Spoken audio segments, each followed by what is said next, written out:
নমস্কার, আজকে তোমাদের আলোচনা করব ফার্স্ট সেমেস্টিক পরীক্ষা ক্লাস 7 জিওগ্রাফি। অনুষ্ঠের অবস্থান ঘটে 3রা জানুয়ারি। অধিবর্ষ হয় 366 দিনের বছরকে। অক্ষরেখাগুলি পূর্ণবৃত্তাকার। নিরক্ষরেখার মান 0 ডিগ্রি। পৃথিবীর বৃহত্তম বনভূমি হল তৈগা। এশিয়ার পন্টিকোটরাস পর্বতের মাঝে আছে আনাতোলিয়া মালভূমি। এরপরে 2 থেকে আছে শূন্যস্থান পূরণ। উচ্চতা বৃদ্ধির সঙ্গে সঙ্গে বায়ুর চাপ ও উষ্ণতা 2 কমতে থাকে। বায়ুর চাপ মাপার যন্ত্রের নাম ব্যারোমিটার। পৃথিবীর ছাদ পামের মালভূমি। জাপানের রাজধানী টোকিও। এরপরে দেখো 3 দাগে বলেছে যে জলবিষুব কাকে বলে।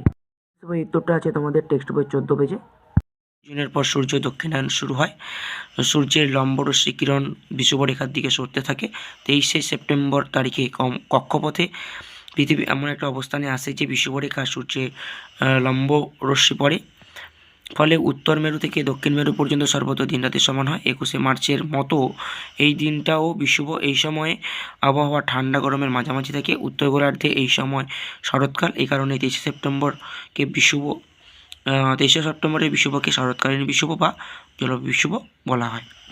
পরে দেখো চান্দ্রমাস কাকে বলে, এটা তোমাদের টেক্সট বই 6 পেজে আছে। তো বলবে পৃথিবীর উপগ্রহ চাঁদ পৃথিবীকে প্রায় 27.13 দিনে প্রদক্ষিণ করে। এই সময়টাকে চান্দ্রমাস বলা হয়।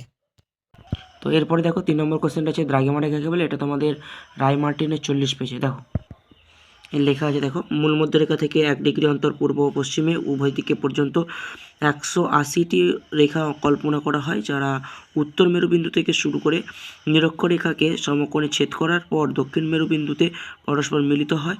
এদের দেশান্তর রেখা বা মধ্যরেখা বা দ্রাঘিম রেখা বলা হয়। দ্রাঘিম রেখাগুলি একটি অর্ধবৃত্তাকার। এত পর্যন্ত লিখলেই হবে। তো চারিদিকে দেখো লেখা আছে নিম্নচাপ অঞ্চলে অশান্ত আবহাওয়া দেখায় কেন। এটা তোমাদের রায় মার্টিনের 77 পেজে আছে। দেখো এই নিম্নচাপ অঞ্চলে আবহাওয়া অশান্ত হওয়ার কারণ কি না, প্রথম কারণ পৃথিবী পৃষ্ঠে কোনো স্বল্প পরিসরের স্থানে হঠাৎ খুব উত্তপ্ত হয়ে গেলে সেই স্থানে বায়ু উষ্ণ ও হালকা হয়ে ওপরের দিকে উঠে যায় এবং সেখানে গভীর নিম্নচাপের সৃষ্টি হয়। এবং দুয়েরটা আছে কি, এই অঞ্চলে যখন বাতাসে জলীয় বাষ্পের পরিমাণ বেড়ে যায় ও যা নিম্নচাপ হয় আরও গভীর করে তোলে। 3 নম্বর আছে কি, এমতো অবস্থায় চারিদিক থেকে শীতল এবং ভারী বায়ু তখন এই নিম্নচাপ কেন্দ্রের দিকে প্রবল বেগে ঘূর্ণা আকারে ছুটে আসে। 4 নম্বর আছে ঊর্ধ্বা আকাশে বায়ু ঠান্ডা হলে জলীয় বাষ্পপূর্ণ বায়ু সেখানে শীতল হয়ে মেঘের সৃষ্টি হয়, যা পরবর্তীকালে বৃষ্টি হয়ে ভূপৃষ্ঠে ঝরে পড়ে। এবং 5 নম্বরে আছে বায়ুচাপ পার্থক্যের দরুন অনেক সময় বায়ুপ্রবাহের গতি বেড়ে যায়। সেই সকল কারণে নিম্নচাপ অঞ্চলে অশান্ত পরিবেশে লক্ষ্য করা যায়। এর প্রশ্ন দেখো রবিমার কাকে বলে, এটা তোমাদের টেক্সট বই 11 পেজে আছে। তো টেক্সট বই এই 11 পেজে এটাই বলবে না, পৃথিবী কক্ষপথে এমনভাবে কাত হয়ে ঘোরে যে বছরের বিভিন্ন সময় পৃথিবী বিষুবরেখা কর্কটক্রান্তি রেখার 33.5 ডিগ্রি উত্তর অক্ষরেখা এবং মকরক্রান্তি রেখা 33.5 ডিগ্রি দক্ষিণ অক্ষরেখায় সূর্য লম্বভাবে পড়ে। এর ফলে আপাতভাবে মনে হয় যে সূর্য পৃথিবী বিষুবরেখা থেকে উত্তরে কর্কটক্রান্তি রেখা এবং দক্ষিণে মকরক্রান্তি রেখা পর্যন্ত চলাচল করে। এটাই হলো সূর্যের বার্ষিক আপাতগতি বা রবিমার্ক। এটাও বলতে পারো যে এইটা প্রথমে দিয়ে দেবে, যে রবি কথার অর্থ সূর্য এবং মার্ক কথার অর্থ পথ, এটা প্রথমে দিয়ে লেখাটা শুরু করবে, তাহলে উত্তরটা কমপ্লিট এবং সুন্দর হবে। তারপরের প্রশ্ন দেখো লেখা আছে মধ্যরাত্রি সূর্যের দেশ কাকে বলা হয়। এটা তোমাদের টেক্সট বই 15 পেজে আছে। এর নিচে শুধু এইটুকুই বললে হবে, মার্চ থেকে জুন বা জুলাই এই সময় Canada, Denmark, Alaska, Norway, Sweden, Iceland এর অনেক জায়গা থেকে স্থানীয় সময় অনুযায়ী গভীর রাতে কিছু সময়ের জন্য দিগন্ত রেখায় সূর্য দেখা যায়। নরওয়ের উত্তর হ্যামারফেস্ট বন্দরে মে মাস থেকে জুলাই মাস পর্যন্ত সূর্যকে রাতের বেলা স্পষ্টভাবে দেখা যায় বলে মধ্যরাত্রি সূর্যের দেশ বা নিশীথ সূর্যের দেশও বলা হয়। এইটুকু বললেই হবে। এর পরের প্রশ্ন 5 আছে যে ইয়োকোহামা শিল্পাঞ্চলের বৈশিষ্ট্য। এটা তোমাদের টেক্সট বইয়ে 97 পেজে আছে। যে বড় বড় হেডলাইন করে লেখা আছে 97 পেজে, ইয়োকোহামা শিল্পাঞ্চলের বৈশিষ্ট্য না গোটা বিশ্বকে নগর পরিকল্পনার ব্যাপারে নতুন দিশা দেখিয়েছে এই শহর। দ্বিতীয়ত জাপান সরকার কর্তৃক আদর্শ পরিবেশ বান্ধব শহর হিসেবে স্বীকৃত পেয়েছে। 3 নম্বর আছে শিল্প দূষণ প্রতিরোধ করতে সক্ষম হয়েছে। 4 নম্বর আছে শিল্পের পাশাপাশি কৃষিকাজের সমান গুরুত্ব দেওয়া হয়েছে। 5 নম্বর বর্জ্য পদার্থের সঠিক ব্যবস্থাপনা ও পুনর্ব্যবহার করা হয়েছে। 6 নম্বর আছে পতিত জমি পুনরুদ্ধার এবং জমির পুনর্বিন্যাসের। এর পরের প্রশ্ন আছে ইয়াংসি নদী অববাহিকাকে চীনের শস্যের ভাণ্ডার বলা হয় কেন। এটা তোমাদের রায় মার্টিনে আছে 252 পেজ। এটা বলবে এই 3 দাগে ইয়াংসি কিয়াং অববাহিকা চীনের শস্যের ভাণ্ডার বলা হয় কেন।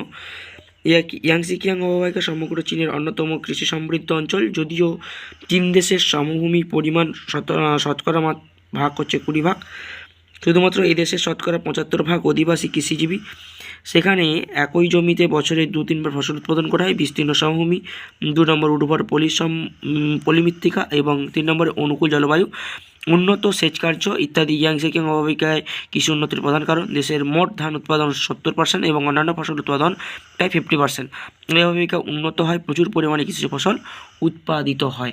এরপরে এখানে একটা লাইন আছে যে হওয়ায় ইয়াংসেকিয়াং নদী অববাহিকায় চীনের শস্যের ভাণ্ডার বলা হয়। এরপরে দেখো এশিয়ার মরু অঞ্চলে স্বাভাবিক উদ্ভিদের বৈশিষ্ট্য, এটা তোমাদের রায় মার্টিনের 239 পেজে আছে।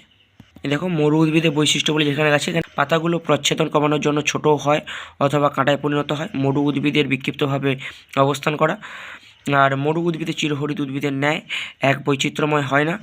3 নম্বর হচ্ছে বাবলা, ফণিমনসা, খেজুর প্রভৃতি কাঁটা জাতীয় উদ্ভিদের ঝোপ দেখা দেয় আর উষ্ণ মরু অঞ্চলে দেখা দেয়। এছাড়াও তোমরা যদি আরও ছোটো করে বলতে চাও, টেক্সট বই আছে, দেখে নেবে। তো ভিডিওটা কেমন লাগলো অবশ্যই কমেন্ট করে জানিও, ভালো লাগলে অবশ্যই শেয়ার করো আর সাবস্ক্রাইব করে পাশে থাকো। Thank you.